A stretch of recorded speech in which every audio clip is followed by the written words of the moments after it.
बाल गंगाधर तिलक पर निबंध, या फिर इसे ही पूछा जा सकता है कि बाल गंगाधर तिलक का जीवन परिचय लिखिए।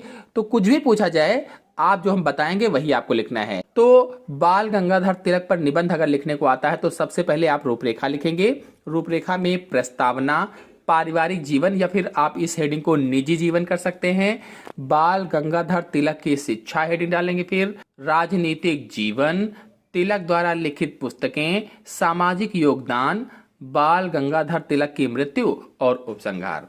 लेकिन अगर जीवन परिचय पूछा जाता है, निबंध नहीं पूछा जाता है, तो प्रस्तावना नहीं लिखेंगे, जीवन परिचय डाल करके पारिवारिक जीवन या निजी जीवन से मृत्यु तक का लिख डालेंगे। इस तरह से जीवन परिचय हो जाएगा। और अगर निबंध आता है तो डालेंगे हेडिंग प्रस्तावना और लिखेंगे बाल गंगाधर तिलक एक भारतीय राष्ट्रवादी, शिक्षक, समाज सुधारक, वकील और एक स्वतंत्रता सेनानी थे। भारतीय स्वतंत्रता संग्राम के प्रारंभिक काल में उन्होंने स्वतंत्रता के लिए नए विचार रखे और अनेक प्रयत्न किए। अंग्रेज उन्हें भारतीय अशांति के पिता कहते थे। उन्हें लोकमान्य की पदवी भी प्राप्त हुई, जिसका अर्थ है लोगों द्वारा स्वीकृति। फिर अगली हेडिंग डालेंगे पारिवारिक जीवन, या फिर आप इस हेडिंग को निजी जीवन भी लिख सकते हैं। तो लोकमान्य तिलक का जन्म 23 जुलाई सन 1856 को आधुनिक महाराष्ट्र के रत्नागिरी जिले के चिखली गांव में हुआ था। इनका जन्म एक मध्यम वर्गीय हिंदू परिवार में हुआ था। इनके पिता का नाम श्री गंगाधर रामचंद्र तिलक था। इनके पिता पहले रत्नागिरी में सहायक अध्यापक थे और फिर पूना तथा उसके बाद ठाणे में सहायक उप शैक्षिक निरीक्षक हो गए थे। लोकमान्य तिलक की माता का नाम पार्वतीबाई गंगाधर था। लोकमान्य तिलक की पत्नी का नाम सत्यभामा बाई था। इनका विवाह सन 1871 में हुआ था। सन 1920 में 64 वर्ष की आयु में इनका स्वर्गवास हो गया था। बाल गंगाधर तिलक का मूल नाम केशव गंगाधर तिलक था, केशव गंगाधर तिलक, और इन्हें लोकमान्य तिलक के नाम से भी जाना जाता है, लोकमान्य तिलक के नाम से। फिर अगली हेडिंग डालेंगे बाल गंगाधर तिलक की शिक्षा। बाल गंगाधर तिलक अपने पिता की मृत्यु के बाद 16 वर्ष की उम्र में अनाथ हो गए। उन्होंने तब भी बिना किसी व्यवधान के अपनी शिक्षा जारी रखी और अपने पिता की मृत्यु के 4 महीने के अंदर मैट्रिक की परीक्षा पास कर ली। लोकमान्य तिलक ने पुणे के डेक्कन कॉलेज से गणित में स्नातक की डिग्री हासिल की और फिर बॉम्बे विश्वविद्यालय से कानून की पढ़ाई की। आधुनिक कॉलेज में शिक्षा पाने वाले ये भारतीय पीढ़ी के पहले पढ़े लिखे नेता थे। इन्होंने शिक्षा को राष्ट्रवाद और स्वतंत्रता आंदोलन का एक महत्वपूर्ण हिस्सा माना और शिक्षा के क्षेत्र में महत्वपूर्ण योगदान दिया। इन्होंने दक्कन शिक्षा सोसाइटी की स्थापना की ताकि भारत में शिक्षा का स्तर सुधरे। बाद में पत्रकार के रूप में काम करना शुरू किया और स्वतंत्रता आंदोलन में शामिल हो गए। फिर अगली हेडिंग डालेंगे राजनीतिक जीवन। बाल गंगाधर तिलक ने 2 अखबार प्रकाशित किए, मराठी में केसरी और अंग्रेजी में मराठा। ये दोनों जल्द ही जनता में बहुत लोकप्रिय हुई। तिलक ने अंग्रेजी शासन की क्रूरता और भारतीय संस्कृति के प्रति हीन भावना की बहुत आलोचना की।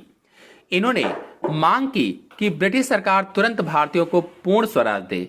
इन्होंने नारा दिया, स्वराज मेरा जन्मसिद्ध अधिकार है और मैं इसे लेकर रहूंगा। वो अपने अखबार केसरी में अंग्रेजों के खिलाफ काफी आक्रामक लेख लिखते थे। इन्हीं लेखों की वजह से उनको कई बार जेल जाना पड़ा। बिपिन चंद्र पाल, लाला लाजपत राय के साथ उन्हें चरमपंथी नेताओं की लाल बाल पाल तिकड़ी कहा जाता था। इनके द्वारा लोकप्रिय बनाया गया सार्वजनिक गणेशोत्सव आज भी महाराष्ट्र के सबसे बड़े त्योहारों में से एक है। फिर अगली हेडिंग डालेंगे तिलक द्वारा लिखित पुस्तकें। इन्होंने यूं तो अनेक पुस्तकें लिखी, लेकिन श्रीमद् भगवत गीता की व्याख्या को लेकर मांडले जेल में लिखी गई गीता रहस्य सर्वोत्कृष्ट है। ये किताब इतनी प्रसिद्ध हुई कि इसका कई भाषाओं में अनुवाद भी हुआ है। इनके द्वारा लिखी हुई मुख्य पुस्तकों का विवरण इस प्रकार है: गीता रहस्य, वेदों का आर्कटिक ग्रह, वेद काल का निर्णय, वेदांग ज्योतिष, आर्यों का मूल निवास स्थान, कर्मयोग शास्त्र आदि। फिर अगली हेडिंग डालेंगे सामाजिक योगदान। तिलक ने सबसे पहले ब्रिटिश राज के दौरान पूर्ण स्वराज की मांग उठाई।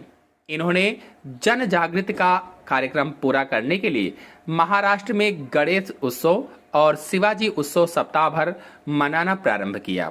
इन त्योहारों के माध्यम से जनता में देश प्रेम और अंग्रेजों के अन्यायों के विरुद्ध संघर्ष का साहस भरा गया। इन्होंने पूरे भारत के लिए समान लिपि के रूप में देवनागरी की वकालत की। नागरी पिचानी सभा में उन्होंने कहा था, देवनागरी को समस्त भारतीय भाषाओं के लिए स्वीकार किया जाना चाहिए। फिर अगली हेडिंग डालेंगे बाल गंगाधर तिलक की मृत्यु।